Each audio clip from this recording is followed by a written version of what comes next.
The determination YouTube channel पर आपका बहुत बहुत बहुत स्वागत है। आज हम लंबे अरसों के बाद किसी वीडियो को लेकर आए हैं और एक बहुत ही ज्वलंत मुद्दे को लेकर आए हैं। एक ऐसे सामसामिक मुद्दे को लेकर आए हैं जो कई मायने में काफी चर्चित मुद्दा है। चंद्रचूड़ जी अपने कार्यकाल के आखिरी पड़ाव पर हैं और उनकी बेंच इस बात की सुनवाई कर रही है, इस मुद्दे की सुनवाई कर रही है। एक तरफ मानवाधिकार के मुद्दे हैं, नारीवादी संगठनों की आवाज है, दूसरी तरफ कई सारे पुरुष हितों की रक्षा के लिए कई सारे लोगों ने भी सुप्रीम कोर्ट में पिटीशन दायर की। दिल्ली हाई कोर्ट और कर्नाटक हाई कोर्ट के डिसीजन का भी अवलोकन करना है। जी हां, आप समझ पा रहे होंगे आज मैं एक बहुत ही अहम टॉपिक की चर्चा करने वाले हैं और वो है हमारा मैरिटल रेप, मतलब वैवाहिक बलात्कार। आज हम लोग इसी चीज का चर्चा करने जा रहे हैं कि आखिर क्या है मैरिटल रेप, क्यों मचा है बवाल। और आज के इस वीडियो में जिन बातों का हम जिक्र करेंगे, जो हमारे पॉइंट होंगे, खास करके ये कई सारी प्रतियोगिता परीक्षाओं में बहुत ही महत्वपूर्ण यहां से क्वेश्चन बनेंगे। तो जो हमारे महत्वपूर्ण जो चर्चा के बिंदु होंगे, थोड़ा वीडियो लंबा होगा लेकिन इसको हम लोग टुकड़ों में पढ़ेंगे। तो ये जो प्रमुख बिंदु होंगे कि क्यों है चर्चा में ये और क्यों मचा है इस पर बवाल। दूसरा जो हमारा है कि मैरिटल रेप आखिर है क्या। भारतीय दंड संहिता की जो धारा 375 है, क्या कहता है मैरिटल रेप के बारे में, किसे कहते हैं मैरिटल रेप, क्या है ये। एक तीसरा पॉइंट हम लोग पढ़ेंगे कि वैवाहिक बलात्कार जिसको हम मैरिटल रेप कहते हैं, आखिर उसको अपराध के दायरे में लाने के पक्ष में क्या तर्क दिए जा रहे हैं। किन बातों को लेकर वैवाहिक बलात्कार को अपराध के दायरे में लाने का जिक्र भी और उसके विपक्ष में क्या तर्क है। सुप्रीम कोर्ट में सरकार ने क्या कहा, हम लोग इस बात को भी जानेंगे।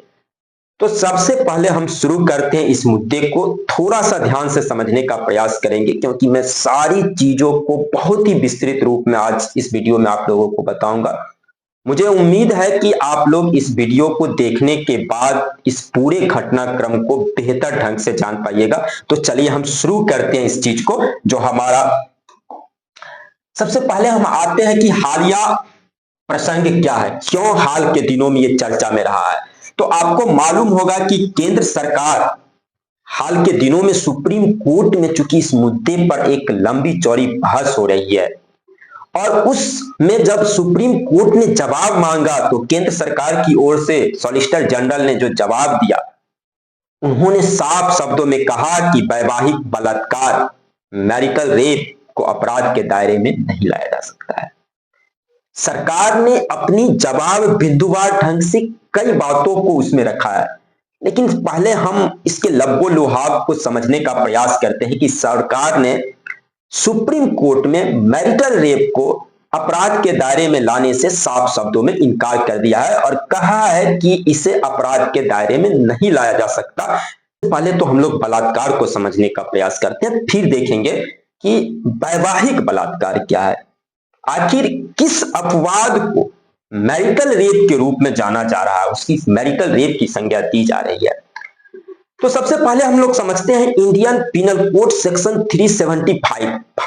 और आपको हम बता दें कि अब चूंकि भारतीय दंड संहिता का नाम बदल दिया गया है, भारतीय न्याय संहिता रखा गया है बीएनएस, और बीएनएस में ये 63 में इसकी जिक्र है। जबकि हम लोग अगर आईपीसी के सेक्शन को देखें तो आईपीसी की सेक्शन 375 जो बलात्कार को परिभाषित करता है और इसमें आपको देखने को मिलेगा कि बलात्कार के लिए, तो सबसे पहले देखिए कि आईपीसी की धारा 375 के मुताबिक अगर कोई व्यक्ति इन 6 परिस्थितियों में यौन संबंध स्थापित करता है, किसी के साथ फिजिकल रिलेशनशिप बनाता है, इन 6 परिस्थितियों में, तो उन्हें बलात्कार के दायरे में रखा जाएगा। सबसे पहले हम उन 6 परिस्थितियों को जानने का प्रयास करते हैं। महिला के इच्छा के विरुद्ध, अगर कोई व्यक्ति किसी महिला के इच्छा के विरुद्ध उसके साथ शारीरिक संबंध बनाता है तो ये बलात्कार के दायरे में आएगा। ये आईपीसी के सेक्शन 375 का पहला बिंदु। तो दूसरा बिंदु है वो है कि महिला की मर्जी के खिलाफ। ये दोनों बिंदु आपको एक समान लग सकते हैं, लेकिन दरअसल ये दोनों तो अलग अलग बातें हैं और इस वीडियो में हम लोग जानेंगे इस बात को। तो सबसे पहले समझिए कि महिला की इच्छा के विरुद्ध या महिला की मर्जी के बिना, और तीसरा जो पॉइंट है कि महिला की मर्जी से, लेकिन अगर उनकी ये सहमति उसे कोई भय दिखाकर अर्जित किया गया हो। अक्सर आप देखते होंगे बॉलीवुड की फिल्मों में कि गले के निकट एक चाकू लगा दिया गया, बंदूक लगा दिया गया, या उनके किसी परिजन को मारने का भय दिखाया गया, ठीक ना। तो इस तरह की अगर आप सहमति को प्राप्त भी करते हैं, जो सहमति उसे मौत या उसे किसी तरह की नुकसान पहुंचाने या उसके करीबी रिश्तेदार अगर उसके साथ किसी तरह की हिंसा का डर दिखा करके यह सहमति अर्जित की गई हो, तो ये सहमति महिला की सहमति नहीं होगी और ये बलात्कार के दायरे में आएगा। मानवाधिकार का मुद्दा हो या नारी सम्मान के, नारी की गरिमा से जुड़ा हुआ एक मुद्दा है कि उसकी नाक को भी किस परिस्थिति में कुचला जाता है, किस परिस्थिति में उसके नाक का सम्मान नहीं किया जाता है, तो हम इसको भी समझेंगे। लेकिन पहले समझते हैं कि मैरिटल रेप से पहले हम इस चीज को जानते हैं कि बलात्कार के लिए भारतीय दंड संहिता क्या दंड का प्रावधान करता है। तो आपको हम बता दें कि भारतीय दंड संहिता की धारा 376, इंडियन पिनल कोड सेक्शन 376, 375 में बलात्कार को परिभाषित किया गया है और 376 में बलात्कार के सजा का प्रावधान किया गया है। मेरे ख्याल से बलात्कार क्या है, भारतीय दंड संहिता की धारा 375 के दायरे में बलात्कार को किस तरह से परिभाषित किया गया है, इसको स्पष्ट रूप से समझ चुके होंगे। अब हम लोग समझने का प्रयास करते हैं कि वैवाहिक बलात्कार क्या है मैरिटल रेप। तो दरअसल आपको हम बता दें कि इंडियन जो पिनल कोड है, भारतीय दंड संहिता जो है, जिसकी धारा 375 में बलात्कार को परिभाषित किया गया, उसमें दो अपवाद हैं, अपवाद 1 और अपवाद 2। और दरअसल इसका अपवाद 2 यही पूरी विवाद का वजह है। तो पहले समझते हैं कि आखिर क्या है ये दो अपवाद। पहला अपवाद ये कहता है कि कोई चिकित्सीय प्रक्रिया या हस्तक्षेप बलात्कार नहीं माना जाएगा। दूसरा अपवाद है, ये समझना आपको महत्वपूर्ण है, यही है वो असल वजह जिसे मैरिटल रेप के नाम से, वैवाहिक बलात्कार के नाम से जाना जाता है। ये क्या है अपवाद? ये अपवाद है कि कोई पुरुष के द्वारा अगर अपनी पत्नी के साथ यौन संबंध बनाया जाता है, भले ही वो यौन संबंध जबरन ही क्यों नहीं बनाए गए, तो उसे बलात्कार माना जाता है। अगर कोई पुरुष अपनी पत्नी के साथ यौन संबंध स्थापित करता है, जब अगर उसकी पत्नी की आयु 15 वर्ष से कम न हो, आईपीसी सेक्शन 375 एक्सेप्शन 2 के अकॉर्डिंग, अगर कोई व्यक्ति, कोई पुरुष अपनी पत्नी के साथ जिसकी उम्र 15 वर्ष से कम न हो, उसके साथ अगर यौन संबंध स्थापित करता है, भले उस महिला की सहमति के बिना भी स्थापित करता है, तो इसे बलात्कार के दायरे से बाहर रखा गया है। ये कहते हैं भारतीय दंड संहिता की धारा 375 का अपवाद 2, और यही है वैवाहिक बलात्कार का नाम दिया जा रहा है। इसी को हम मैरिटल रेप एक्सेप्शन कहते हैं। तो आप समझ पा रहे होंगे कि अगर कोई पुरुष अपनी पत्नी के साथ जिसकी उम्र 15 वर्ष से कम नहीं है और उसके साथ शारीरिक संबंध बनाता है जबरन, सहमति के बिना भी, तो इसे भारतीय दंड संहिता की धारा 375 के तहत बलात्कार नहीं माना गया है। और इसी बात पर बवंडर मचा हुआ है। कई सारे जो मानवाधिकार के संगठन होते हैं, नारी हितों की आवाज बुलंद करने वाले संगठन, इस पर कई आपत्ति दर्ज कर रहे हैं। हालांकि आपको हम बता दें कि जैसे आपने देखा था कि सहमति प्रदान करने की आयु पहले 16 वर्ष थी, उसको 2013 में बढ़ाकर 18 वर्ष कर दिया गया। जबकि ये जो अपवाद है, इस अपवाद में आप देख सकते हैं कि पहले आयु कितनी थी, 15 वर्ष, लेकिन उसको 2017 में उस आयु सीमा को बढ़ाकर 18 वर्ष कर दिया गया है। तो अगर हम वर्तमान समय में देखने का प्रयास करें तो कोई पुरुष अपनी पत्नी के साथ जिसकी उम्र 18 वर्ष से कम ना हो उसके साथ अगर जबरन शारीरिक संबंध भी बनाता है, उसकी सहमति के बावजूद भी संबंध बनाता है, तो इसे रेप के दायरे में, बलात्कार के दायरे में नहीं रखा गया है। समझ पा रहे होंगे। अब यहीं पे हम ठहर के जरा इस बात को भी समझते हैं कि बलात्कार के लिए किस सजा का प्रावधान है। आप इस बात को समझ गए होंगे कि अपनी पत्नी के साथ यौन संबंध बनाना उसकी सहमति के बावजूद ये बलात्कार ही नहीं है। इसको बलात्कार के लिए उससे दंड दिया ही नहीं जाता, अपराध के दायरे से बाहर है। हालांकि उस पुरुष को कोई सजा नहीं दी जाती है, ऐसी बात नहीं है, उसके लिए अन्य प्रावधान है, लेकिन वो रेप के दायरे में नहीं है। ये ताज्जुब की बात है, ये बड़ी अचंभा की बात है। अब देखिए यहां पर आपको हम बता दें कि भारतीय दंड संहिता की धारा 376 में बलात्कार के सजा का प्रावधान किया गया, और ये सजा का प्रावधान जो है आपको 376(1) धारा 376(1) में ये कहा गया है कि कोई भी व्यक्ति अगर अपवाद 2 के तहत किए गए मामले को छोड़कर बलात्कार करता है तो ऐसे कंडीशन में उसे कम से कम 7 साल की सजा सुनाई जाएगी, कम से कम, या उसे बढ़ा के आजीवन कारावास तक की सजा सुनाई जा सकती है। और आपकी जानकारी के लिए हम बता दें कि अब इस 7 साल की सीमा को बढ़ाकर 10 साल की सीमा कर दी गई है। तो वर्तमान समय में बलात्कार के मुजरिम को कम से कम 10 वर्ष की सजा, बलात्कार की आरोप साबित हो जाने पर उस मुजरिम को कम से कम 10 वर्ष की कठोर सजा सुनाई जाती है, या फिर ये सजा आजीवन कारावास तक बढ़ाई जा सकती है।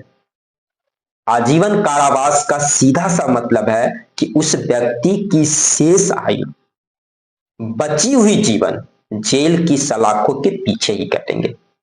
साथ ही साथ इंडियन पिनल कोड के सेक्शन 376 के अकॉर्डिंग उस व्यक्ति को जुर्माना भी लगाया जा सकता है उस व्यक्ति पर, और इस जुर्माने की राशि को जो पीड़ित पक्ष है उस पीड़ित पक्ष को दिया जाता है। तो कई सारे प्रावधान है। हालांकि आपकी जानकारी में यह बात होगी कि कई अन्य मामले जो हैं बलात्कार के, उसमें दंड की प्रकृति भी थोड़ी अलग है।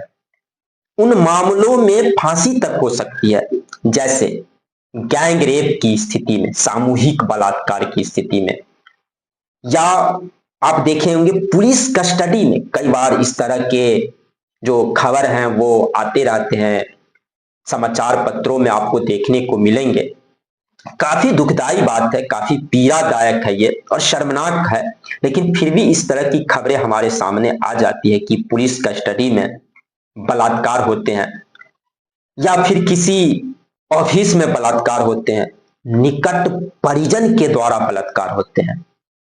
और कितनी दुर्भाग्य की बात है कि अगर आप स्टडी कीजिएगा तो बलात्कार के अधिकतर मामले में देखे गए हैं कि जो मुजरिम था, जो बलात्कारी व्यक्ति था, वो निकट परिजन ही होते हैं, कोई दोस्त होता है, सगे संबंधी होते हैं।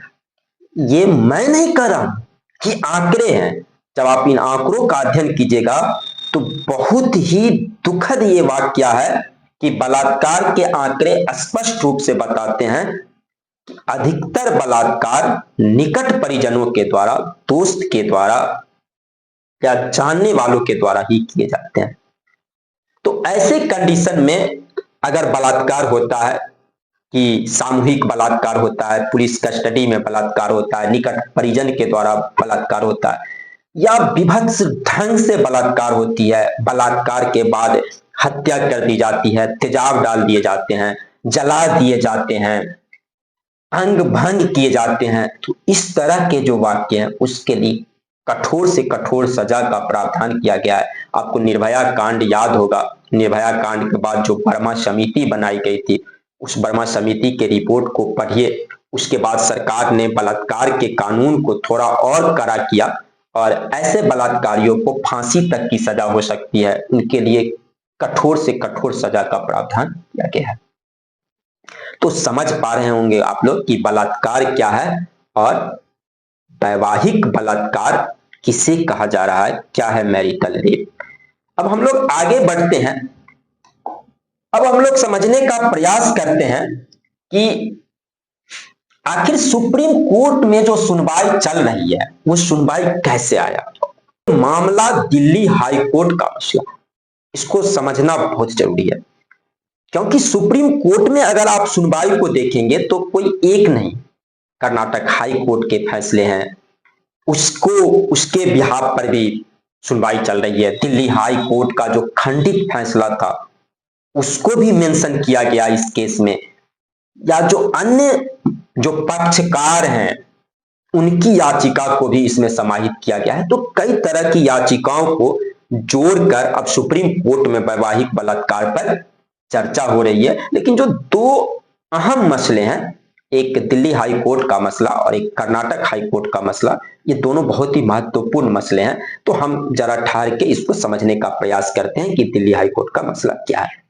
दिल्ली हाई कोर्ट का मामला है कि वर्ष 2002 का ये वाकया है कि एक महिला ने अपने पति पर जबरन शारीरिक संबंध बनाने की संबंध में बलात्कार का आरोप लगाकर एक याचिका दायर की कि उसका पति उसके साथ जबरन शारीरिक संबंध बनाता है। और ये वाकया 2022 की है। और इसके बाद ये दो जजों की बेंच थी, एक न्यायमूर्ति राजीव सकधर जी और दूसरे जो हमारे जस्टिस थे सी हरिशंकर। दो जजों की बेंच इस मसले को सुनवाई कर रही थी और ये बहुत ही महत्वपूर्ण मसला है, क्योंकि इसमें खंडित फैसला दिया गया। खंडित फैसला का मतलब कि ये जो दोनों जज थे, एक पक्ष में और एक विपक्ष में। अब देखिए कि न्यायमूर्ति राजीव सकधर ने क्या कहा इस मसले पर। राजीव सकधर ने भारतीय दंड संहिता की धारा 375 के अपवाद को, मतलब Indian penal code IPC section 375 exception 2 भारतीय दंड संहिता की धारा 375 का जो अपवाद 2 है, जो एक तरह से पुरुषों को एक विशेष छूट प्रदान करता है कि अपनी पत्नी की सहमति के बगैर भी वो शारीरिक संबंध बनाते हैं और वो बलात्कार के आरोप से बच निकलते हैं। तो राजीव सकधर जी ने साफ साफ शब्दों में कहा कि भारतीय दंड संहिता की जो धारा 375 है उसका अपवाद असंवैधानिक है, महिला की गरिमा के खिलाफ है और नहीं होना चाहिए। जबकि दूसरी तरफ न्यायमूर्ति सी हरिशंकर जो है, उन्होंने वैवाहिक बलात्कार को अपराध घोषित करने की याचिका को खारिज कर दिया। उन्होंने क्या कहा? उन्होंने कहा कि पति को मिली छूट असंवैधानिक नहीं है। आपने देखा कि एक तरफ राजीव सकधर जी ने कहा कि इंडियन पिनल कोड का 375 सेक्शन 2 का 375 का जो एक्सेप्शन 2 है ये असंवैधानिक है, महिला की गरिमा के खिलाफ है, हटना चाहिए इसे। वहीं न्यायमूर्ति सी हरिशंकर ने कहा कि ये जो पति को जो मिली हुई छूट है, ये छूट असंवैधानिक नहीं है। उन्होंने कहा कि ये एक समझदार अंतर पे है आधारित है। क्या ये समझदार अंतर? हम लोग इसे भी जानने का प्रयास करेंगे। उनका साफ साफ इशारा था कि एक वैवाहित युग में एक विवाहित जोड़े और अविवाहित जोड़े के बीच बने शारीरिक संबंध को एक तरह से नहीं देखा जा सकता है। तो ये जो एक शब्द है कि एक समझदार अंतर, किस अंतर की बात की जा रही है, इस पर भी हम लोग आगे इस वीडियो में बृहद रूप से चर्चा करेंगे। लेकिन पहले जानने का प्रयास करते हैं कि न्यायमूर्ति सी हरिशंकर ने कहा कि वैवाहिक बलात्कार को अपराध घोषित करने की जरूरत नहीं है, यह असंवैधानिक नहीं है, बल्कि एक समझदार अंतर पर आधारित है। और उन्होंने कहा कि कानून में कोई भी बदलाव विधायिका द्वारा किया जाना चाहिए, न्यायपालिका को इस मुद्दे में हस्तक्षेप नहीं करना चाहिए। उनका साफ साफ मानना था कि ये मुद्दा परिवार के मुद्दे हैं, ये मुद्दे समाज के मुद्दे हैं, एक सामाजिक विवाह जैसी सामाजिक संस्था से जुड़े मुद्दे हैं। तो इस पे कानून बनाने का अधिकार भी विधायिका के पास। न्यायपालिका को इस मसले में हस्तक्षेप नहीं करना चाहिए, विधायिका इस पे कानून बनाए। ये तो इस तरह से हम देखते हैं कि एक और जहां राजीव सकधर जी इंडियन पिनल कोड सेक्शन 375 के एक्सेप्शन 2 को असंवैधानिक करार दिए, वहीं दूसरी तरफ न्यायमूर्ति श्री सी हरिशंकर जो है उसे असंवैधानिक नहीं मानते हैं। तो ये जो एक खंडित फैसला था, तो आप जान ही रहे होंगे कि जब हाई कोर्ट कोई खंडित फैसला देता है तो उस मामले को सुप्रीम कोर्ट को रेफर कर दिया जाता है। सुप्रीम कोर्ट में फिर उस मुद्दे पर सुनवाई होती है और सुप्रीम कोर्ट एक डिसीजन को निकालता है। तो ये मसला पहुंचा सुप्रीम कोर्ट। एक दूसरा मसला जो है, जो महत्वपूर्ण मसला है, वो मसला है कर्नाटक हाई कोर्ट का फैसला। कर्नाटक हाई कोर्ट का फैसला क्या है? कर्नाटक हाई कोर्ट ने अपनी टिप्पणी में कहा कि महिलाओं को भी समान दर्जा दे। अब ये केस था क्या कि एक महिला ने अपनी पति पर आरोप लगाया कि उसके साथ जबरन शारीरिक संबंध बनाए जाते हैं, ये बलात्कार है। उसके पति के द्वारा जबरन उसके साथ शारीरिक संबंध बनाया जाता है और इस आधार पर उन्होंने अपने पति पर बलात्कार का एक केस दर्ज किया। मसला कर्नाटक हाई कोर्ट में पहुंचा और कर्नाटक हाई कोर्ट ने उस व्यक्ति को इसके लिए बलात्कार का मुजरिम माना, जबकि भारतीय दंड संहिता की धारा 375 का अपवाद तो स्पष्ट रूप से ये घोषित करता है कि कोई भी पुरुष अपनी पत्नी के साथ अगर शारीरिक संबंध स्थापित करता है, भले उसकी सहमति के बगैर, तो ये बलात्कार नहीं माना जाएगा। कर्नाटक हाई कोर्ट ने इस अपवाद को असंवैधानिक माना और उतना ही नहीं, कर्नाटक हाई कोर्ट ने एकदम कड़े शब्दों में कहा कि संविधान, ये जो असमानता है, ये संविधान की आत्मा को नष्ट कर देती है।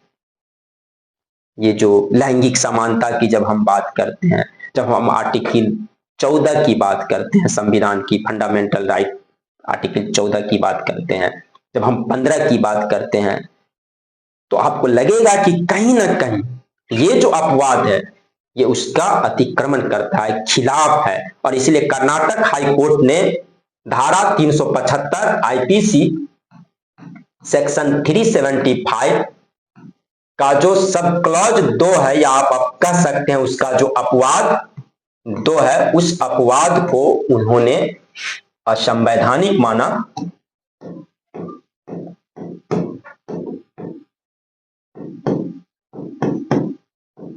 असंवैधानिक माना और इतना ही नहीं, कहा कि ये जो अपवाद है ये संविधान की आत्मा को नष्ट करता है, इस व्यक्ति को बलात्कार का मुजरिम माना गया। वो व्यक्ति पहुंचा सुप्रीम कोर्ट कि ऐसे कैसे हो सकता है, कानून तो कानून से चलेंगे। भारतीय दंड संहिता की धारा 375 स्पष्ट रूप से कहता है कि कोई भी पुरुष अपनी पत्नी के साथ जबरन शारीरिक संबंध बना सकता है। तो कर्नाटक हाई कोर्ट ने किस आधार पर हमें मुजरिम बनाया? तो सुप्रीम कोर्ट ने कर्नाटक हाई कोर्ट के इस फैसले को स्टे लगा दिया, रोक दिया और इस याचिका को भी समाहित कर लिया। दिल्ली हाई कोर्ट का एक मसला था, फिर कर्नाटक हाई कोर्ट के इस फैसले पर तत्काल जो है रोक लगा दिया गया, जिसमें जस्टिस नागरत्ना जो थी कर्नाटक हाई कोर्ट की जज, उन्होंने कहा कि वैवाहिक बलात्कार जैसे यौन हमले के लिए पति को छूट नहीं दिया जा सकता। ये एक तरह से आप समझिए तो किसी की सहमति के खिलाफ, किसी की सहमति के बिना अगर आप उसके साथ शारीरिक संबंध बनाते हैं तो यही तो बलात्कार है ना। जस्टिस नागरत्ना ने कहा कि पति को ऐसे बलात्कार करने के लिए, ऐसे यौन हमले करने के लिए किसी भी तरह की छूट नहीं मिलनी चाहिए थी। लेकिन सुप्रीम कोर्ट ने आईपीसी के सेक्शन 375 के अपवाद 2 का हवाला देते हुए कर्नाटक हाई कोर्ट के इस फैसले पर स्टे लगा दिया और इसे भी पंजीकृत किया। इसके बाद क्या कुछ घटा, बड़ा इंटरेस्टेड चीज है कि देखिए सुप्रीम कोर्ट में इसी धारा 375 के अपवाद 2 की वैधता, इसी पर सुप्रीम कोर्ट में सुनवाई चल रही है। अब आप समझ रहे होंगे पूरे मामले को कि पूरा मसला क्या था, वैवाहिक बलात्कार है क्या, वो आप समझ चुके होंगे। फिर ये मसला सुप्रीम कोर्ट कैसे पहुंचा, वो भी आप समझ पा रहे होंगे। तो सुप्रीम कोर्ट इसी अपवाद 2 जो है, धारा 375 की अपवाद 2, उसी की वैधता पर जो है वो सुनवाई चल रही, सुप्रीम कोर्ट में चर्चा चल रहा है। और पिछले साल उन्होंने क्या किया था कि सुप्रीम कोर्ट ने भारतीय सरकार को, मतलब केंद्र सरकार को, इसके बारे में एक रिपोर्ट मांग लिया, जवाब मांग लिया केंद्र सरकार से कि धारा 375 का जो एक्सेप्शन 2 है, केंद्र सरकार इस पे कानून क्यों नहीं बना रही है, क्या है केंद्र सरकार का अपना मत। आप देख सकते हैं कि खुद DY Chandrachud ji, CJI of India, भारत के चीफ जस्टिस, सुप्रीम कोर्ट के चीफ जस्टिस डीवाई चंद्रचूड़ साहब, जस्टिस जेबी पादरीवाला और जस्टिस मनोज मिश्रा की पीठ इस मसले का सुनवाई कर रहा है। और आपको हमने पहले ही बताया कि सुप्रीम कोर्ट ने जो है वो केंद्र सरकार से जवाब मांगा इस मुद्दे पर कि आपका क्या रुख है, क्यों नहीं कानून बनाए जा रहे इस मसले पर। तो सुप्रीम कोर्ट में जो केंद्र सरकार ने जवाब दिया, ये बहुत इंटरेस्टेड बात है और इसको इमोशन को थोड़ा सा किनारे रख देते हैं और कानून के दृष्टिकोण से पहले समझने का प्रयास करते हैं, तो शायद बेहतर ढंग से हम लोग इस बात को समझ पाएंगे कि आखिर क्यों ये मुद्दा इतना विवादित मुद्दा है, क्या सरकार का क्या रुख है, इस अपवाद को के खिलाफ क्या पक्ष हैं, उसके विपक्ष में क्या तर्क दिए जा रहे हैं। तो सबसे पहले हम लोग जानने का प्रयास करते हैं कि आखिर सरकार ने सुप्रीम कोर्ट में क्या जवाब दिया। संक्षेप में अगर समझने का प्रयास करें तो पहली महत्वपूर्ण पॉइंट आप देख सकते हैं कि सरकार ने साफ किया कि वैवाहिक बलात्कार को अपराध घोषित करने का अधिकार सुप्रीम कोर्ट के पास है ही नहीं। उन्होंने साफ साफ केंद्र सरकार ने अपने जवाब में यह कहा कि मैरिटल रेप जैसे मुद्दे को अपराध घोषित करने का जो अधिकार क्षेत्र है वो सुप्रीम कोर्ट के पास नहीं है, ये सरकार के पास है, ये विधायिका का। आप याद कीजिए, दिल्ली हाई कोर्ट के एक जज हरिशंकर जी, जस्टिस हरिशंकर, उन्होंने भी यही बात कहा था। सरकार ने पहली बात तो यही कहा। दूसरा जो आप बात देख सकते हैं कि वैवाहिक बलात्कार का मुद्दा, सरकार ने कहा कि कानूनन मुद्दा कम है और ये सामाजिक मुद्दा ज्यादा है। ये मुद्दा समाज से जुड़ा हुआ मुद्दा है, ये मुद्दा परिवार से जुड़ा हुआ मुद्दा है और इसीलिए सरकार ने ये कहा कि अगर आप कोई भी डिसीजन लेते हैं, कोई भी निर्णय लेते हैं, तो समाज पर इसका सीधा प्रभाव पड़ेगा। और इसीलिए चूंकि ये जो मैरिटल रेप का जो मुद्दा है, ये कानूनन मुद्दा जो है, ये कानूनी मुद्दा कम है और ये एक सामाजिक मुद्दा जो है ये अधिक है। ये सरकार का पक्ष है।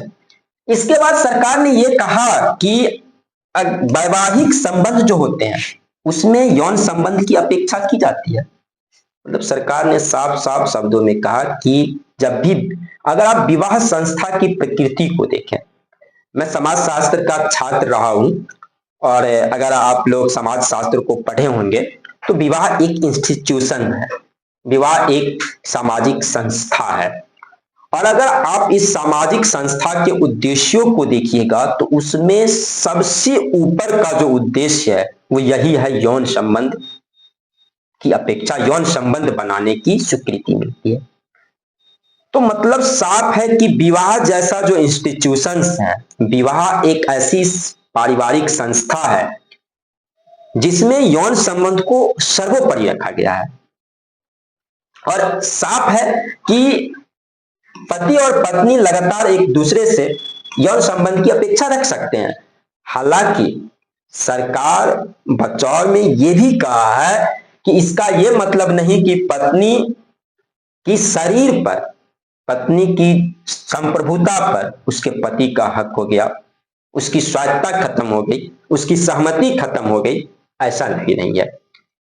अब बड़ा गोलमोल लग रहा होगा पूरी बात कि एक तरफ कि महिला की सहमति के बिना बनाए गए जो रिलेशंस हैं उसको बलात्कार माना जा रहा है, वैवाहिक रिश्ते में इसको बलात्कार नहीं माना जा रहा है। सरकार ये कह रही है कि इससे महिला की स्वायत्तता खत्म नहीं हो गई है, थोड़ा सा इसको समझने का प्रयास करेंगे, क्योंकि सरकार का मानना है कि अगर कोई पुरुष अपनी पत्नी के साथ उसकी सहमति के बगैर जबरन उसके साथ शारीरिक संबंध बनाते हैं तो इसके लिए कानून में पहले से सजा का प्रावधान है। और कौन से सजा, आपको हमने पहले ही कहा था कि जो घरेलू हिंसा अधिनियम 2005 है वो भी इसको कवर करते। सरकार का यह मानना है कि इसमें पहले से ही उस पुरुष को दंडित करने का, कठोर दंड देने का प्रावधान है। लेकिन अगर इसको बलात्कार के दायरे में लाया गया तो इससे विवाह जैसी संस्था जो है उसमें उथल पुथल मच जाएगा, समाज में उथल पुथल मच जाएगा और शादी जैसी जो संस्था है, विवाह जैसी जो इंस्टीट्यूशंस है उसमें एक भारी उथल पुथल पैदा होगा। मतलब कि सरकार का सीधा सीधा मानना है कि विवाह में यौन संबंध की अपेक्षा होती है। और ऐसा बात नहीं है कि आप जब विवाह नामक सामाजिक संस्था के बारे में अध्ययन करेंगे तो जैसा कि मैंने पहले ही कहा कि उसके कई सारे उद्देश्य हैं। उन उद्देश्यों में किसी भी तरह की, किसी भी धर्म या हिंदू विवाह अधिनियम की बात कर लें, आप मुस्लिमों की जो मैरिज एक्ट है आप उसको ही देख लें, ठीक ना, तो किसी भी या अन्य देशों में आप देखें जहां भी विवाह नामक संस्था जिस सामाजिक परिवेश में आपको दिखाई पड़ेगी, लगभग कमोबेश ये दुनिया के हर देश में हर जगह विवाह नामक सामाजिक संस्था आपको देखने को मिलेगी। और वहां पर कहीं ना कहीं आप देखिए कि विवाह का सबसे पहला उद्देश्य जो है वो यौन संबंध की स्वीकृति मिलती है उससे। तो एक तरफ यौन संबंध की अपेक्षा है इसलिए उसको बलात्कार नहीं मान रही है सरकार। दूसरी तरफ उन्होंने ये भी कहा सरकार कि इसका ये मतलब नहीं है कि महिला की सहमति अगर नहीं मिल रही है, उसकी ना है, तो उसके ना का सम्मान नहीं किया जा रहा है कानून के जरिए, उसके ना का भी सम्मान है। और इसके लिए पहले से उचित दंडात्मक उपाय जो है वो किए गए हैं, चाहे वो घरेलू हिंसा अधिनियम के तहत हो या भारत मतलब 354 ए 354 बी के तहत जो उपाय किए गए हैं। तो ये है केंद्र सरकार का सुप्रीम कोर्ट में जवाब। अब जरा आगे देखने का प्रयास करें तो सरकार ने साफ साफ कहा कि इसमें शामिल सामाजिक पहलुओं, इसमें शामिल जो सामाजिक पहलू हैं, अंतरंग पारिवारिक रिश्तों, विशाल आबादी और विविधतापूर्ण देश की अलग अलग हिस्सों में व्याप्त वास्तविकताओं को देखते हुए केवल पीआईएल याचिका के तर्कों के आधार पर इसका फैसला नहीं किया जा सकता है। मतलब कि अगर केवल जनहित याचिका लगा दी गई है तो इससे इतनी बड़ी आबादी वाले देश की एक अति महत्वपूर्ण जो ये मुद्दा है, एक सामाजिक मुद्दा, एक पारिवारिक मुद्दा है, ठीक है ना, इसको केवल पीआईएल के आधार पर इसको हैंडल नहीं किया जाना चाहिए। मतलब साफ साफ शब्दों में अगर देखिए तो सुप्रीम कोर्ट में सरकार ने जो अपनी बात रखी है तो एक तरह से धमकी तो नहीं कहना चाहिए, लेकिन एक आईना दिखाने का प्रयास ये किया गया है सरकार की ओर से कि वैवाहिक बलात्कार को अपराध के दायरे में नहीं लाया जाना चाहिए और सुप्रीम कोर्ट को इसमें हस्तक्षेप भी नहीं करना चाहिए। और दूसरी तरफ सरकार ने इसको भी बैलेंस करने का प्रयास किया है कि इसके लिए पहले से जो है वो दंडात्मक जो दंड के प्रावधान जो है वो पहले से उपलब्ध है। तो बैलेंस एक जवाब जो है वो केंद्र का दिया गया है। सरकार ने कहा कि महिला की सहमति खत्म नहीं होती है बल्कि उसकी मर्जी के बिना संबंध बनाने पर अलग अलग सजा का प्रावधान है, जिसका जिक्र हम बार बार कर रहे हैं। उसके बाद सरकार ने यह भी कहा कि यह अनुच्छेद 21 के तहत मौलिक अधिकार नहीं माना जा सकता है। मतलब मिला जुला के अगर सारांशता समझने का प्रयास करें तो केंद्र सरकार साफ शब्दों में इनकार किया कि वैवाहिक बलात्कार को अपराध के दायरे में, बलात्कार के आरोप के दायरे में उसको नहीं लाया जा सकता है। अब हम लोग आगे बढ़ते हैं। और एक बहुत ही संवेदनशील ये मुद्दा है चूंकि, और इस मुद्दे को हम लोग समझने का प्रयास करेंगे कि आखिर धारा 375 आईपीसी सेक्शन 375 का जो एक्सेप्शन 2 है जो एक तरह से पुरुषों को अपनी पत्नी के साथ बिना सहमति के जबरन यौन संबंध बनाने की आजादी प्रदान करता है, इसके खिलाफ में क्या है तर्क? इस अपवाद को खत्म करने के पक्ष में जो दलीलें हैं, उन दलीलों को समझना आज के डेट में बहुत ही जरूरी है। तो हम बारी बारी से उसको समझने का प्रयास करेंगे। सबसे पहली पॉइंट जो है वैवाहिक प्रतिरक्षा का सिद्धांत। देखिए, वैवाहिक प्रतिरक्षा का सिद्धांत मतलब आज के समय में जो मानवाधिकार संगठन है या नारी के हितों की आवाज बुलंद करने वाले जो संगठन हैं, नारी की गरिमा की बात करने वाले जो संगठन है, उनका साफ साफ मानना है कि जो वैवाहिक प्रतिरक्षा का जो सिद्धांत है वो पैट्रियार्की से उत्पन्न हुआ है, पितृसत्तात्मक सोच से उभरा हुआ है। मतलब अगर आप देखें तो विवाह के बाद एक पत्नी की व्यक्तिगत एवं यौन स्वायत्तता, शारीरिक अखंडता और मानवीय गरिमा का आधार आत्मसमर्पित हो जाता है। आमतौर पे हम क्या देखते हैं हमारी सामाजिक व्यवस्था में, अगर आप देखिए तो यही अपेक्षा की जाती है पत्नी से कि पति तो परमेश्वर है, वो तो भगवान है, अब वो जो करें भले आप उसके लिए सहमत हो कि न सहमत हो। जिसको परमेश्वर बना दिया जाएगा, जिसे भगवान बना दिया जाएगा, तो भाई भगवान को कटघरे में कैसे लाएंगे? तो कहीं ना कहीं आप देखिए तो हमारी सामाजिक व्यवस्था में विवाह नामक इस संस्था की अगर एक बहुत बड़ी डिमेरिट्स है तो वो डिमेरिट्स यही है कि पति को परमेश्वर की तरह बना दिया गया है। और ये कहीं ना कहीं एक पितृसत्तात्मक सोच है कि इससे महिला की स्वायत्तता खत्म हो गई, उसकी शादी, उसके शरीर पे उसका हक नहीं रह गया, उसका तन मन धन, वो एक कहावत है आप देखिएगा कि तन मन धन वो समर्पित कर देती है विवाह के बाद, पुरुष का अधिकार हो गया उससे। तो ये तो पितृसत्तात्मक सोच है, ये तो नारी की गरिमा के खिलाफ है, नारी की स्वायत्तता के खिलाफ है, उसकी गरिमा के खिलाफ। तो पहला तो सबसे महत्वपूर्ण बात यही है कि ये जो एक्सेप्शन है 375, ये इस पितृसत्तात्मक सोच को, किस सोच को, ये जो एक सोच है हमारी कि विवाह के बाद महिला की शरीर पर एक पुरुष का, उसके पति का हक हो जाता है, उसकी स्वायत्तता खत्म हो गई, उसकी इच्छा का कोई मतलब नहीं रह गया, उसकी सहमति की कोई मतलब नहीं रह गई।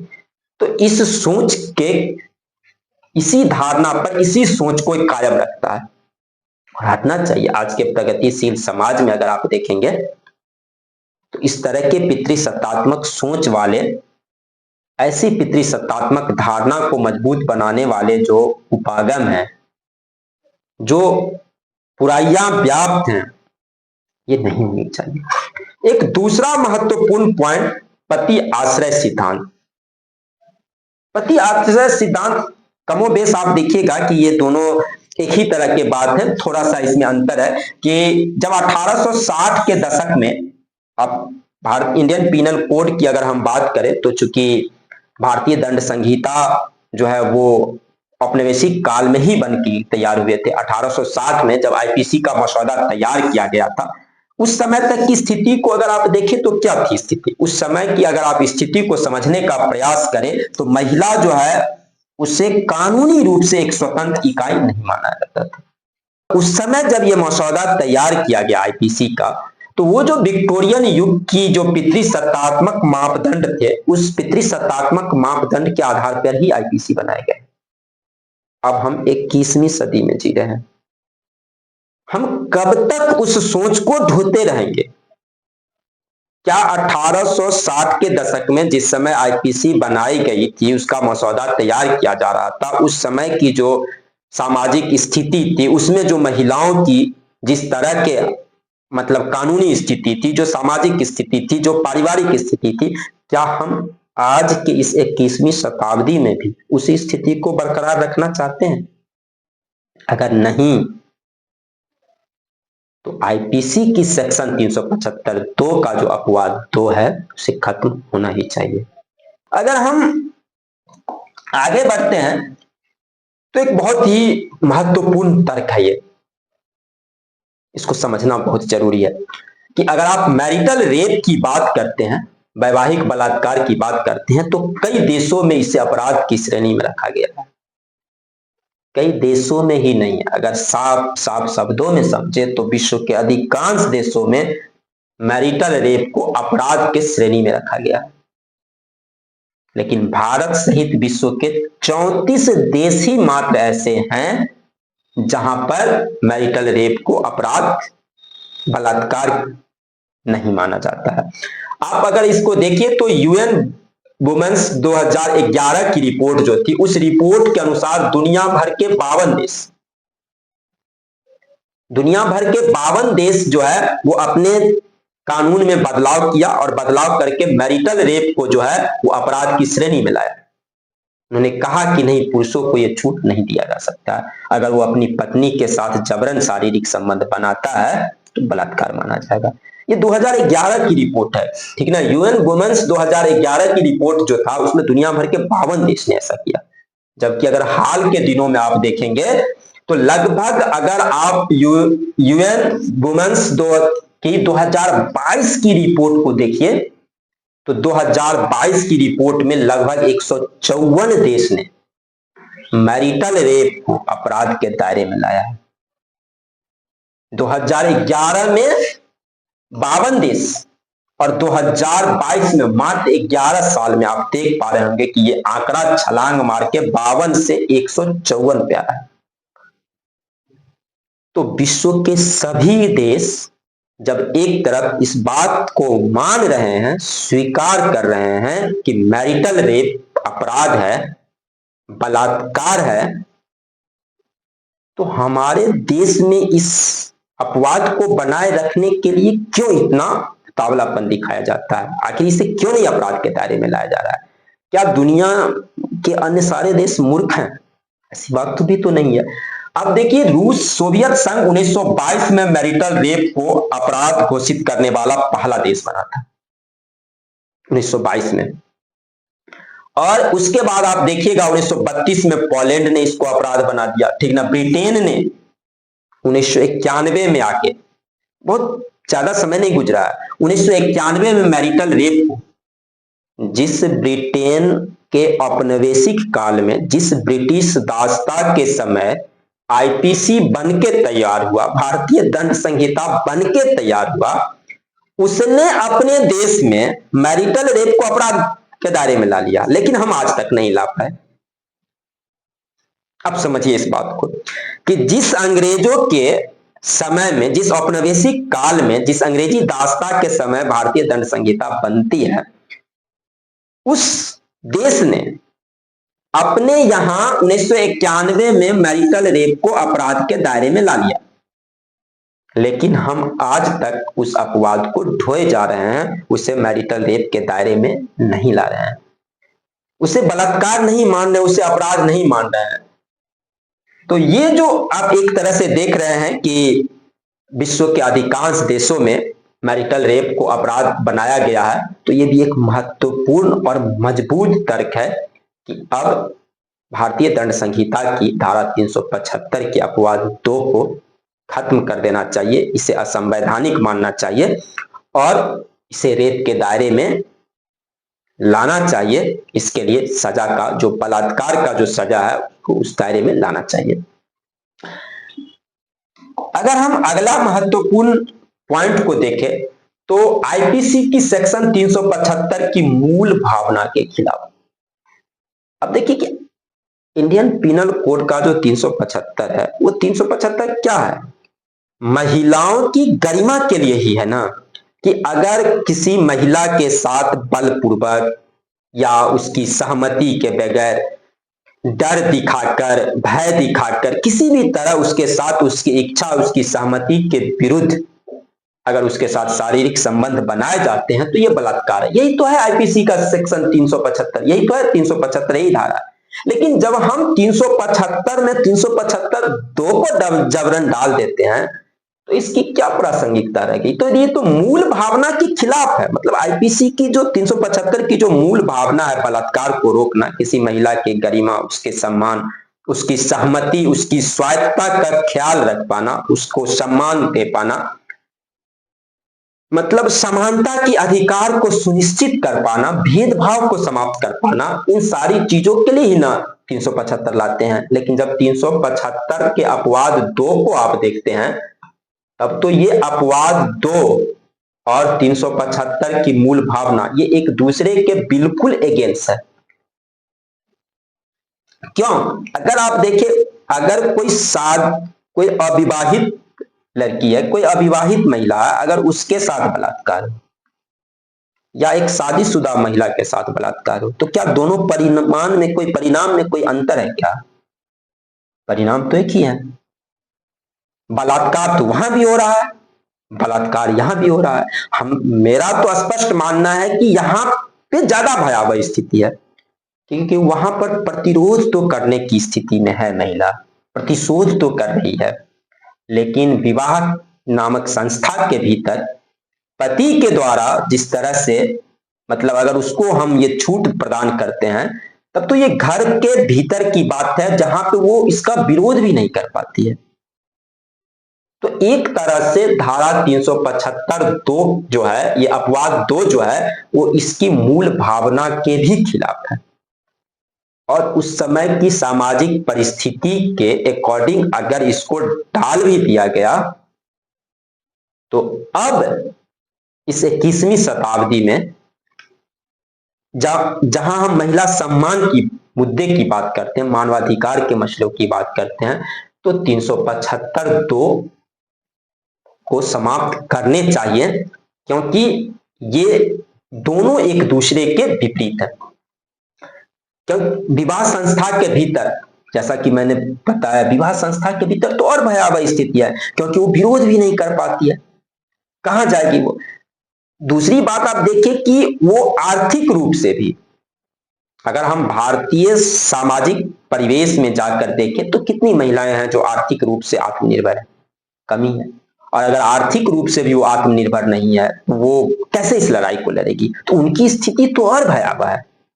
तो कैसे किसी पुरुष को इस आधार पे अपनी पत्नी की सहमति के अगेंस्ट में जाकर उसके साथ शारीरिक संबंध बनाने की इजाजत कैसे दें? अहम मसला है, सोचना चाहिए।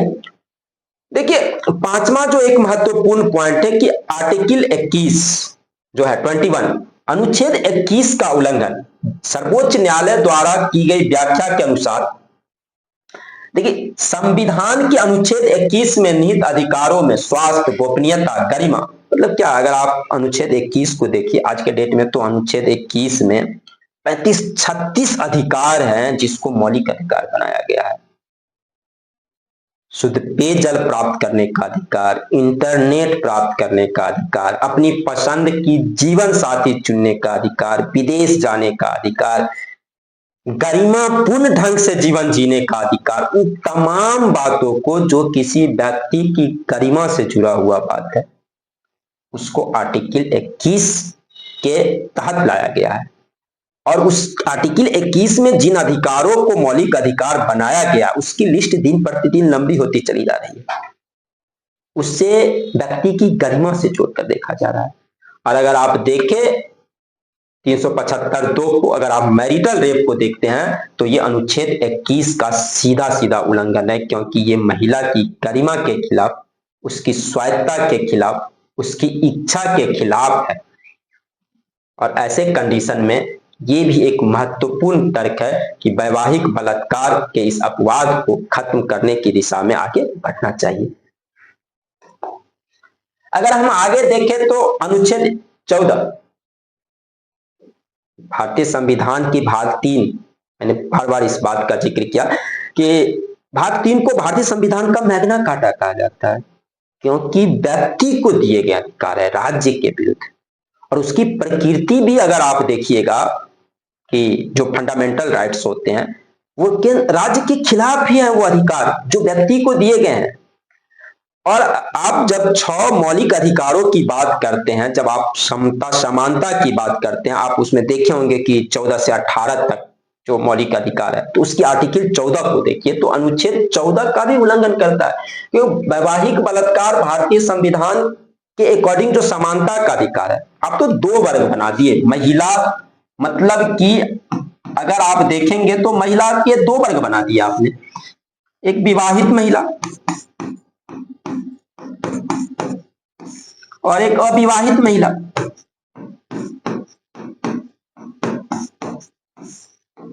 इसके लिए अलग कानून, इनके लिए अलग कानून। कहां रहा भाई समानता, कहां है समता की बात हो रही है। तो ये अनुच्छेद 14 का भी उल्लंघन है।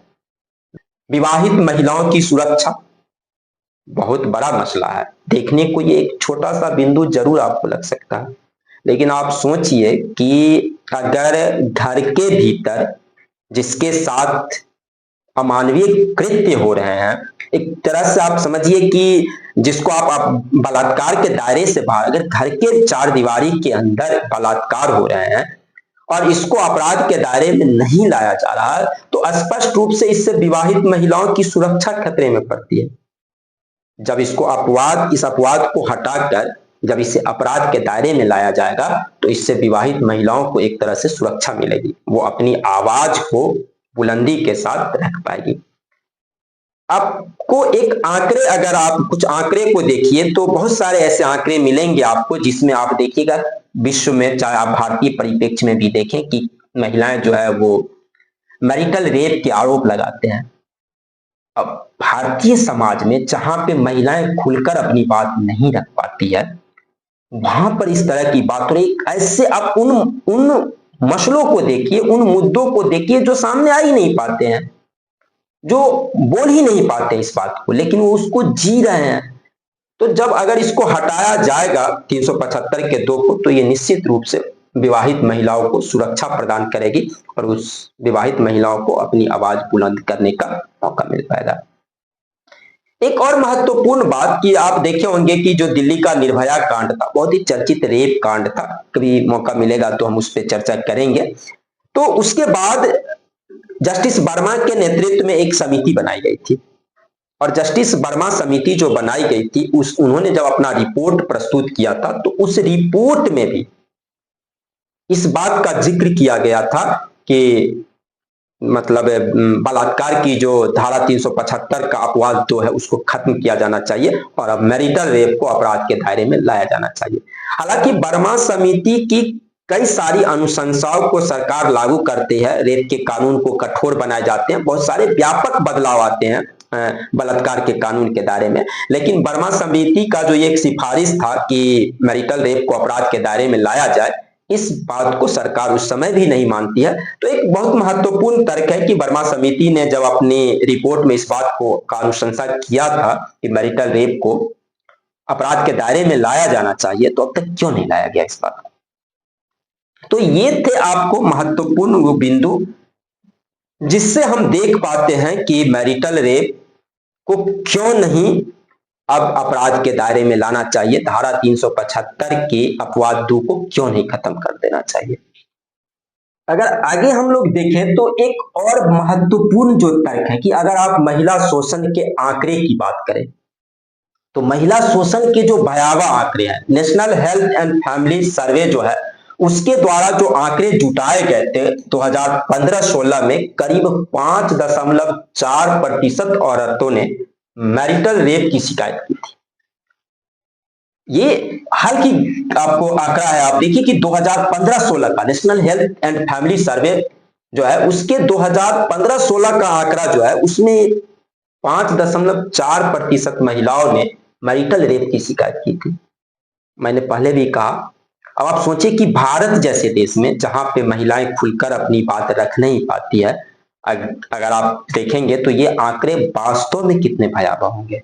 ये आंकड़े इतने भयावह आंकड़ा हैं, इतने भयावह आंकड़े हैं, जो ये बताने के लिए काफी है कि अगर अब भी हम इस दिशा में आगे नहीं बढ़ना चाहते हैं, तो कहीं ना कहीं हम महिला की गरिमा, महिला की सम्मान, समानता के अधिकार, अनुच्छेद 21, इन सारी बातों का उल्लंघन कर रहे हैं। इसे अपराध के दायरे में लाने ही चाहिए। तो ये थे वो महत्वपूर्ण तर्क जिसके आधार पे ये कहा जा रहा है कि भारतीय दंड संहिता की धारा 375(2) जो अपवाद है, उस अपवाद को खत्म कर देना चाहिए और निश्चित रूप से विश्व के कई सारे देशों में जब इसको अपराध के दायरे में लाया गया है, तो भारत में भी इसे अपराध के दायरे में लाया जाना चाहिए। लेकिन अब एक महत्वपूर्ण जो बिंदु जिस पे हम लोग चर्चा करेंगे, जरा इमोशन को किनारे रख के ही इसको समझने का प्रयास करेंगे, अन्यथा आप इमोशंस के सहारे पक्ष और विपक्ष की बात को एक तरह से नहीं देख पाएंगे। कैलकुलेशन बात की चीज होती है कि किसी निष्कर्ष पे पहुंचते हैं हम, वो बात की चीज होती है, लेकिन सबसे पहले ऐसे कोई भी संवेदनशील मुद्दे हैं, सामाजिक मुद्दे होते हैं, पारिवारिक मुद्दे हैं, तो इसको पहले जानना बहुत जरूरी है। तो जो अगले अगले स्लाइड में हम लोग देखेंगे कि 375(2) का जो है अपवाद जो है उसको बनाए रखने के पक्ष में क्या तर्क है। उस मतलब मैरिटल रेप को अपराध के दायरे में नहीं लाया जा रहा है, तो उसके लिए भी तर्क हैं, और क्या तर्क हैं जरा हम लोग उसको समझने का प्रयास करेंगे। और देखिए अगले स्लाइड में हम लोग यही देखेंगे कि आईपीसी की धारा 375 के अपवाद को बनाए रखने के पक्ष में तर्क, मतलब कि ये बना रहना चाहिए, पुरुषों को ये छूट जरूर मिलनी चाहिए। क्या तर्क दिए जा रहे हैं, क्या दलीलें हैं, तो कई सारी बहुत ही मजबूत तर्क हैं। ऐसा नहीं है कि केवल हवा हवाई बात है। मैंने पहले ही कहा कि आप अपनी संवेदनाओं को, अपने इमोशंस को जरा किनारे रखकर इसको समझने का प्रयास कीजिएगा एज ए स्टूडेंट की तरह, तो बेहतर ढंग से समझ पाइएगा। सबसे पहला बात तो है कि विवाह संस्था पर विघटनकारी प्रभाव।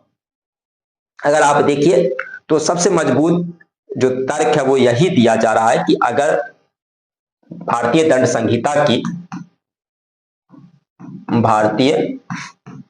संहिता धारा 375 अपवाद 2, अगर इसको अपराध के दायरे में लाया गया तो इससे क्या होगी कि विवाह संस्था पर विघटनकारी प्रभाव पड़ेगा, विवाह संस्था छिन्न भिन्न हो जाएगा, और हमारी सामाजिक व्यवस्था में विवाह संस्था को बहुत ऊपर रखा गया है। कहीं ना कहीं जब आप इन आंकड़ों को पढ़ें कि झूठे मुकदमे, पुरुषों पर जो झूठे केस लगाए जाते हैं, आरोप लगाए जाते हैं, अगर आप देखेंगे तो ये एक बहुत ही चिंता का सबब है कि अगर इसको अपराध के दायरे में ला लिया गया तो ऐसे जो केसेज हैं, झूठे आरोप जो हैं, बलात्कार के आरोप जो हैं, वो पुरुषों पर ज्यादा लगाया जाएगा। इससे विवाह संस्था अस्थिर हो जाएगी, विवाह संस्था विघटित हो जाएगी, और इससे तो हमारा पूरा सामाजिक जो ढांचा है, ताना बाना है, वो सारा जो है वो प्रभावित होगा, और इसीलिए इस अपवाद को बनाए रखना चाहिए। अब देखिए मैं बार बार कह रहा हूं कि जब हम इसके अपवाद के बनाए रखने के पक्ष में तर्कों को दे रहे हैं तो हम उसी तरह से इसको समझने का प्रयास करेंगे। निष्कर्ष ये हम बाद में इस पे चर्चा करेंगे, लेकिन पहले इसको समझिए। एक दूसरा पॉइंट जो है कि पत्नी का शारीरिक संबंध से बनाने से इनकार करना तलाक का आधार है। मतलब आज भी हमारे कानून में, हमारी सामाजिक व्यवस्था में, विवाह संस्था के अंदर, चाहे वो अगर आप मुस्लिम पर्सनल लॉ की बात करें, वहां भी विवाह हिंदुओं में एक संस्कार कर्म माने गए हैं, इसे जन्म जन्मांतर का बंधन माना गया, 7 जन्मों का रिश्ता माना गया। मुस्लिमों में इसे कॉन्ट्रैक्ट माना गया है, लेकिन वहां पर भी अगर आप देखेंगे तो शारीरिक संबंध की अपेक्षा है पति और पत्नी, जैसा कि हम केंद्र सरकार की जवाब में भी आपने इस बिंदु को देखा होगा कि विवाह संस्था के भीतर शारीरिक संबंध की अपेक्षा होती है, और अगर कोई महिला या कोई पुरुष ही वो शारीरिक संबंध बनाने से लगातार इनकार करता है तो इसको क्रूरता के दायरे में रखा गया है, मानसिक क्रूरता के दायरे में। कई सारे टिप्पणी है, विभिन्न कोर्टों के, हाई कोर्ट की टिप्पणी है, आप देखिएगा कि अगर आप लगातार लंबे समय तक शारीरिक संबंध बनाने से इनकार करते हैं तो इसको मानसिक क्रूरता माना गया है, और इस आधार पर तलाक हो सकता है। तो जब तलाक का आधार है ये, तो कहीं ना कहीं इस बात को आप समझ सकते हैं कि यौन संबंध का अधिकार जो है वो विवाह के दायरे में आता है, और ऐसे कंडीशन में जब ये तलाक का आधार है यौन मतलब शारीरिक संबंध से इनकार करना, तो फिर इसको अपराध कैसे बनाया जाए। एक तीसरा महत्वपूर्ण पॉइंट कि कानूनी प्रावधानों का दुरुपयोग। अभी हमने इसी बात पे चिंता जाहिर की थी कि आईपीसी की धारा 498 ए एक विवाहित महिला का उसके पति और ससुराल वालों के द्वारा उत्पीड़न, मतलब जिसको आप कहते हैं घरेलू हिंसा अधिनियम 2005 का जो संशोधित रूप देखिएगा। तो ये जो आईपीसी की धारा है 498 ए, ये क्या है? ये घरेलू उत्पीड़न, कि अगर किसी महिला का, कोई विवाहित महिला उसके पति के द्वारा या उसके पति के परिजनों के द्वारा, ननद के द्वारा, पति के भाई के द्वारा, देवर के द्वारा, सास के द्वारा या उसके अन्य परिवार के लोगों के द्वारा अगर किसी तरह से उसके साथ घरेलू हिंसा की जाती है, मारपीट किया जाता है, गाली गलौज किया जाता है, अपमानित किया जाता है, उसकी गरिमा को ठेस पहुंचाई जाती है, तो उसके लिए 498 एक के तहत जो है आप देखिएगा कि महिलाओं को प्रोटेक्शन मिला हुआ है। और ये मतलब आंकड़े जो है ये आधिकारिक आंकड़े हैं। अगर आप देखें इस बात को कि जो कोर्ट में जो है इसके केस काफी तेजी के साथ बढ़े हैं और अक्सर इस पर इस बात ये आरोप लगाए जाते हैं कि इस धारा का, आईपीसी की धारा 498 ए का दुरुपयोग बढ़ा है, ठीक ना। और अगर ऐसे कंडीशन में हम 375 दो को भी अपराध के दायरे में ला लेंगे तो स्थिति जो है ये बलात्कार का आरोप लगाना जो है वो एक टूल्स की तरह बन जाएगा महिलाओं के पास। तो ऐसे कंडीशन में क्या होगा कि ये जो 375 के दो को हटाना एक तरह से एक टूल्स बन जाएगा, पुरुषों के उत्पीड़न का टूल्स बन जाएगा।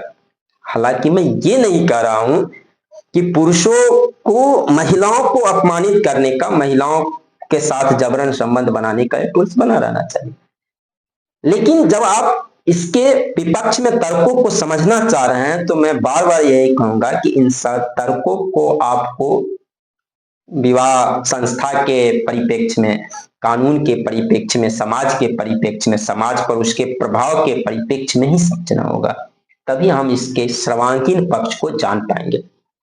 आगे आते हैं हम लोग कि कानूनी जटिलताएं बहुत ही महत्वपूर्ण चीज है कि अगर मैरिटल रेप को अपराध के दायरे में लाया गया, मैरिटल रेप का मामला दर्ज करती है, तो ये कैसे साबित होगा कि उसके साथ उसकी सहमति के बिना शारीरिक संबंध बनाया गया। अगर एक कमरे में एक पति और एक पत्नी, मतलब ये तो एक तरह से दूसरे के बेडरूम में भी घुसना हुआ, जो कि आगे हम देखेंगे कि मेनका गांधी जी का इस तरह की टिप्पणी था। तो अगर कोई महिला किसी पुरुष पर इस आधार पर बलात्कार का आरोप लगाती है कि उसके साथ जबरन शारीरिक संबंध बनाए जाते हैं, उसकी सहमति के बगैर शारीरिक संबंध बनाए जाते हैं, तो ऐसे कंडीशन में इसको कैसे साबित किया जाएगा? वहां तो कोई नहीं होता है, एक रूम में एक पति पत्नी के अलावा वहां तो कोई नहीं है। फिर इस बात को कैसे साबित किया जाएगा कि पति ने जो है उसके साथ जबरन शारीरिक संबंध बनाया? या कोई पुरुष अपने बचाव में ये कैसे साबित करेगा कि बात ऐसा नहीं है?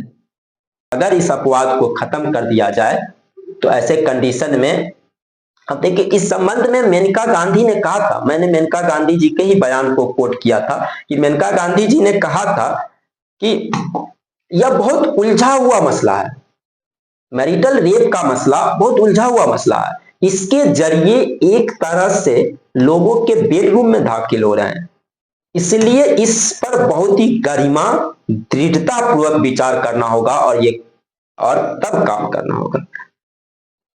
तो साफ साफ बात है कि अगर मैरिटल रेप को हम अपराध के दायरे में लाते हैं तो इसे साबित करने की कानूनी जटिलताएं काफी बढ़ जाएगी, और इस तरह से तो हम दूसरों के बेडरूम में घुस रहे हैं, ये तो निजता का हनन हुआ। निजता का अधिकार हमारा मौलिक अधिकार है, तो इसका भी उल्लंघन हुआ। तो एक तरफ जब हम इस अपवाद को खत्म करने के पक्ष में कई सारे तर्क देख रहे हैं, वहीं आपको इस अपवाद को बनाए रखने के पक्ष में भी कई महत्वपूर्ण तर्क दिए जा रहे हैं, और इसको सीधे खारिज नहीं किया जा सकता है। आप देखिए जो एक पांचवा पॉइंट है कि सहजीवन, जिसको कि हम आधुनिक समय में लिव इन रिलेशनशिप कहते हैं, हिंदी में उसको सहजीवन कहा जाता है। तो लिव इन रिलेशनशिप जो है, लिव इन रिलेशनशिप चूंकि अब इसको कानूनी दर्जा मिला हुआ है, कानूनी मान्यता मिला है कि कोई भी 18 वर्ष से अधिक उम्र की जो महिला है वो अपने किसी पुरुष पार्टनर के साथ, ठीक ना, वो अपनी मर्जी से, अपनी स्वेच्छा से उसके साथ रह सकती है, उसके साथ शारीरिक संबंध बना सकती है, उसके बच्चे को जन्म दे सकती है।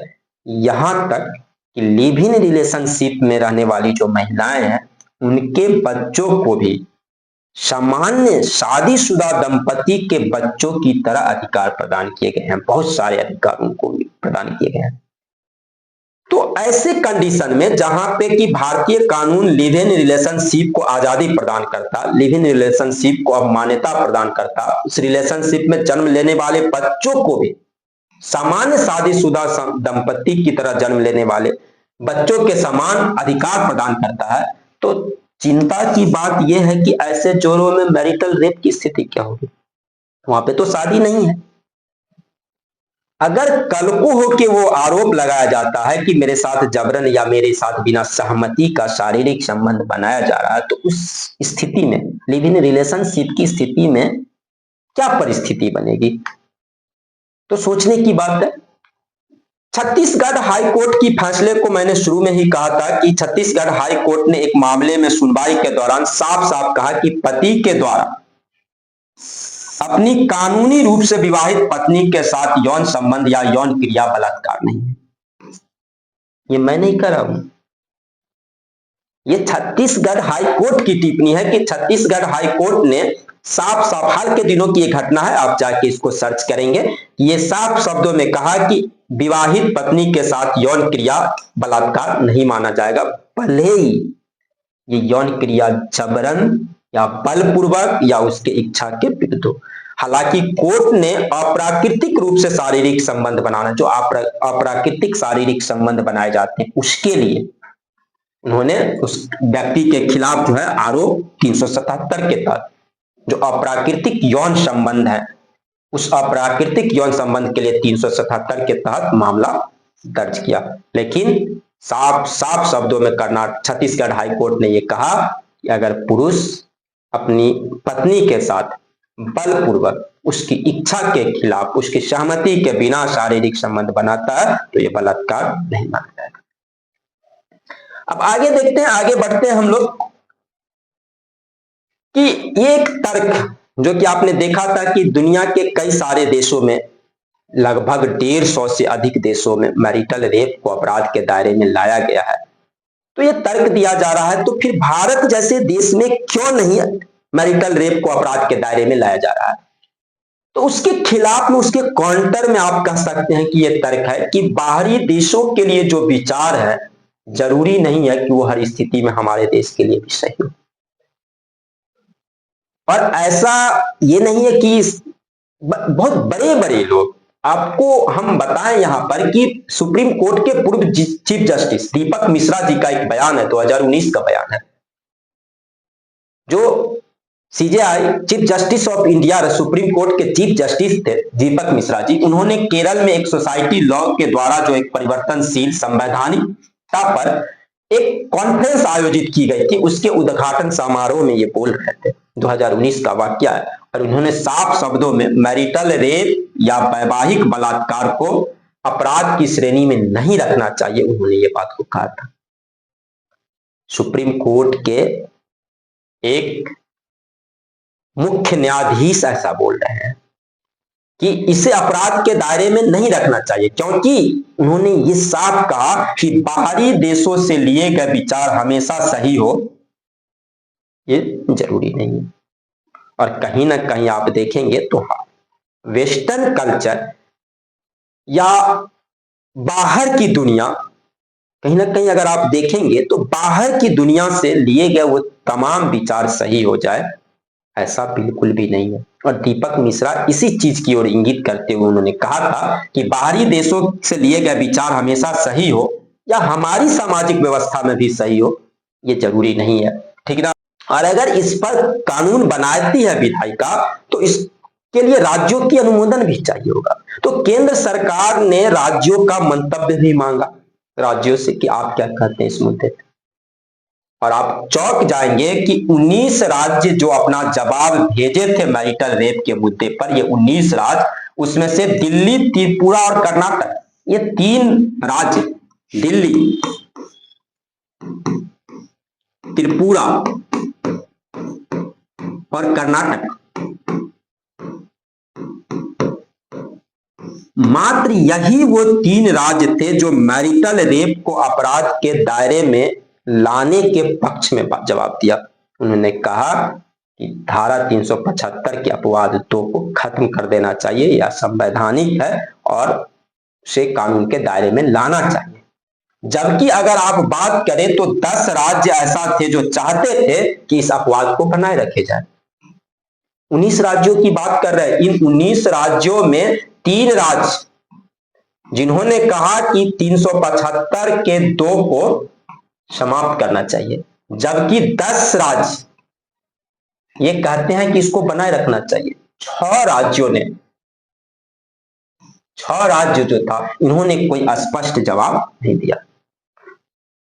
एक महत्वपूर्ण बात तो यह भी है कि इन 3 राज्यों में, जिसमें एक दिल्ली भी शामिल है, ये दिल्ली सरकार जो है वो पहले इस मैरिटल रेप को के अपवाद को बनाए रखने के पक्ष में जवाब दिया था।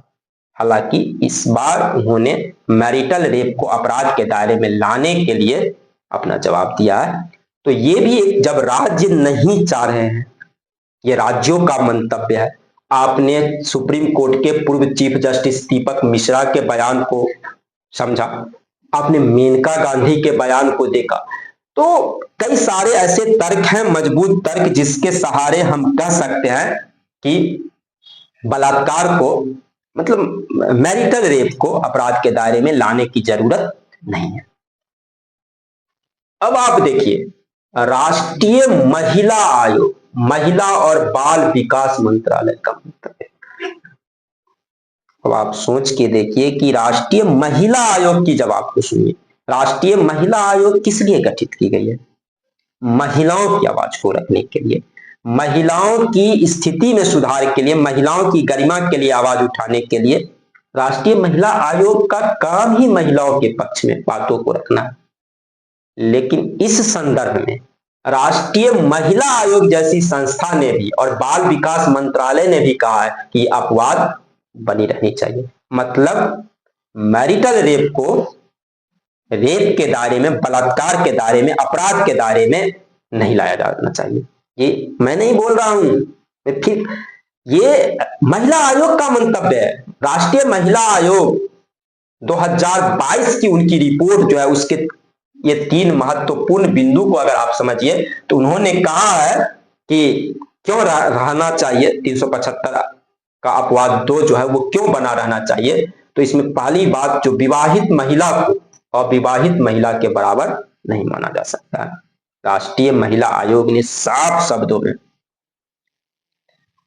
ये 2022 की रिपोर्ट है, नई रिपोर्ट है, 2022 की उनकी रिपोर्ट में है कि एक अविवाहित महिला और एक विवाहित महिला, इस दोनों को एक समान नहीं देखा जा सकता, इनके बराबर नहीं माना जा सकता।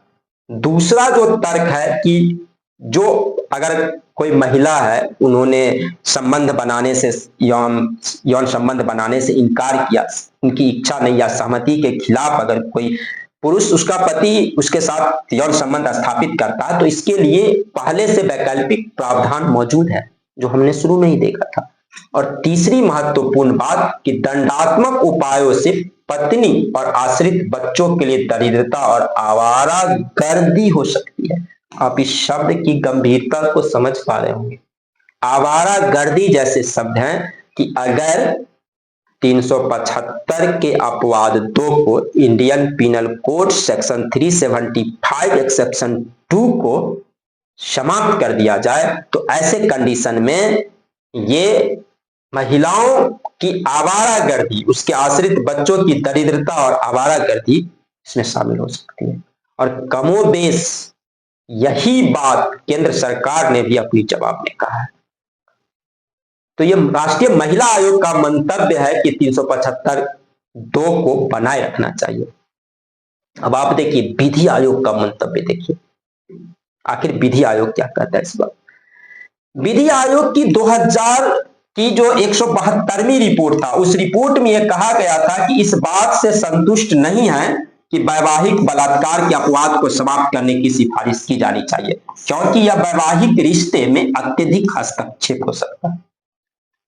केंद्र सरकार ने भी सुप्रीम कोर्ट में कहा कि हम विवाह जैसी संस्था में हस्तक्षेप नहीं कर सकते हैं, ये निजी मसले हैं, ये पारिवारिक मसले हैं, ये सामाजिक मसले हैं, और इस कारण से हम विवाह जैसी संस्था में हस्तक्षेप नहीं कर सकते।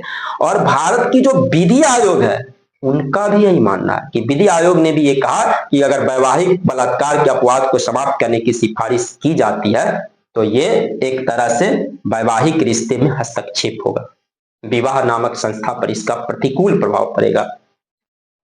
तो आपने बिंदुवार रूप से इस बात को समझा कि राज्यों का क्या मंतव्य है, राष्ट्रीय महिला आयोग का क्या मंतव्य है, महिला और बाल विकास मंत्रालय का क्या मंतव्य है, संसदीय समितियों का अपना क्या मानना है। साथ ही लगभग 10 राज्यों ने, 19 राज्यों में से 10 राज्यों ने भी इस कानून को बनाए रखने के पक्ष में अपनी बात को रखा है। तो ऐसे कंडीशन में मैरिटल रेप को अपराध के दायरे में लाने की राह भी इतनी आसान है नहीं, और इसके पक्ष में कई सारी महत्वपूर्ण दलीलें दी जा रही।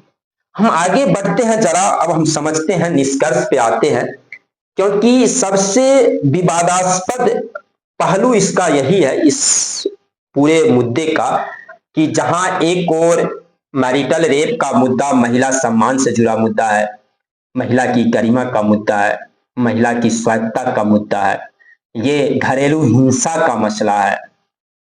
तो ये आज की प्रगतिशील सभ्य समाज में एक पितृसत्तात्मक सोच को बनाए रखने के संदर्भ का मुद्दा है। ये विक्टोरियन युग के कानून की जो पितृसत्तात्मक सोच है उसको बलवती करने वाला मुद्दा है। एक और इसके खिलाफ में जहां अनेक तर्क दिए जा रहे हैं कि इसको हटाना चाहिए, अब अपराध के दायरे में लाना चाहिए, वहीं 375(2) को बनाए रखने के पक्ष में भी कई सारी मजबूत तर्कें हैं। अगर आप इसको निष्पक्ष रूप से समझ कर लेने का प्रयास करें तो अपने मंतव्य हो सकते हैं, इस बारे में अपने अपने मंतव्य हो सकते हैं, लेकिन मेरा स्पष्ट मानना है कि ऐसे जो सामाजिक मसले हैं, ऐसे जो पारिवारिक मसले हैं, कहीं ना कहीं जब इस दिशा में हम आगे बढ़ते हैं तो कई सारे पहलुओं को हमें ध्यान में रखने की जरूरत होगी। लेकिन फिर भी अगर हम निष्कर्षतः समझने का प्रयास करें तो मैरिटल रेप के पक्ष और विपक्ष में अपने अपने तर्क हैं, अपने अपने दावे हैं। भारत में वैवाहिक बलात्कार को अपराध के दायरे में नहीं लाया गया है, लेकिन इतना तो तय है, कानून जो करे, सुप्रीम कोर्ट जो डिसीजन ले, भारत की विधायिका जो डिसीजन ले, केंद्र सरकार इस मुद्दे पर कानून लाती है या नहीं लाती है, राज्यों के अपने जो भी मंतव्य है, लेकिन इतना तो तय है कि एक सभ्य, एक प्रगतिशील समाज में मैरिटल रेप जैसे कानून की कतई जगह नहीं बनती है। एक सभ्य समाज में इस तरह के कानून, इस तरह के कृत्य को कहीं से भी जायज नहीं ठहराया जा सकता है। जैसे भी हो, हमें ये सुनिश्चित करना ही होगा कि इसको अपराध के दायरे में लाया जाए, हालांकि उससे जो पड़ने वाले जो प्रभाव हैं वो कैसे न्यूनतम हो, इस पर विचार करना होगा, और इस पर विचार करते हुए कि इसका दुरुपयोग नहीं हो। लेकिन महिलाओं की गरिमा को अगर बनाए रखनी है तो हमें इस कानून को समाप्त करने की दिशा में आगे बढ़ना ही चाहिए। मैरिटल रेप जैसे अपवाद की एक सभ्य, एक प्रगतिशील समाज में कतई कोई जरूरत नहीं है।